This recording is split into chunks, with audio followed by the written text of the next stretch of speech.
Kanë kaluar 24 orë nga kërkesa për zgjedhje të parakohshme parlamentare, nga Vleni ende asnjë fjalë. Në këtë mënyrë kanë reaguar nga BDI-a pasi ditëve të fundit u riaktualizuan kërkesat për zgjedhje të parakohshme në vend.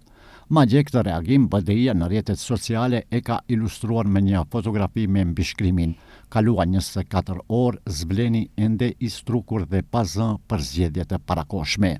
Ata që shkelën legitimitetin tani fshihen sapo u kërkohet që legitimitetin ta matin para qytetarëve. Zvleni e di se nuk e ka pasur dhe nuk e ka mbështetjen e shqiptarëve. E di se pushteti i tij mbështetet te lëmosha e padronëve politikë dhe te frika nga vota e lirë. Nëse kanë marrë leje, le t'i pranojnë zgjedhjet e parakohshme. Heqja e tyre tashmë është përgjigje. Kanë frikë nga qytetarët dhe nga verdikti që i pret. BDI-a e ka humbur betejën me shqiptarët. Zgjedhjet do ta avullosin fatin. Kjo ka qenë kundër përgjigja e Vlenit, duke pohuar se BDI para se të kërkojë zgjedhje, siç thonë, duhet të shpjegojnë pse askush në partinë e tyre nuk mori përgjegjësi politike pas humbjes në zgjedhjet lokale. Edhe në Vlen janë paraqitur kreativ. Reagimi i tyre është shoqëruar me një fotografi të një tubimi parazgjedhor.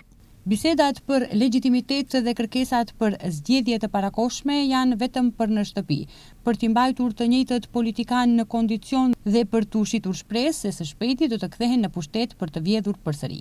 Por këto pralla nuk kalojnë më as në Reçicë të vogël. BDI-a e di shumë mirë se më pak se një vit më parë, shqiptarët me voti larguan nga të gjitha komunat me shumicë shqiptare dhe se çdo përballje e re me qytetarët do të thotë një tjetër shuplak për ta. Në zgjedhjet e ardhshme qytetarët do ta përfundojnë punën dhe kjo udhëheqje e pareformuar, e cila funksionon si një politik byro, do ta dërgojnë direkt në pension politik.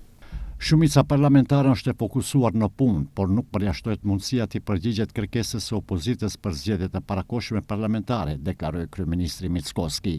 Ai tha se koalicioni qeveritar ka legitimitetin për një mandat të plot 4 vjeçar dhe nuk mendon për zgjedhjet e parakohshme.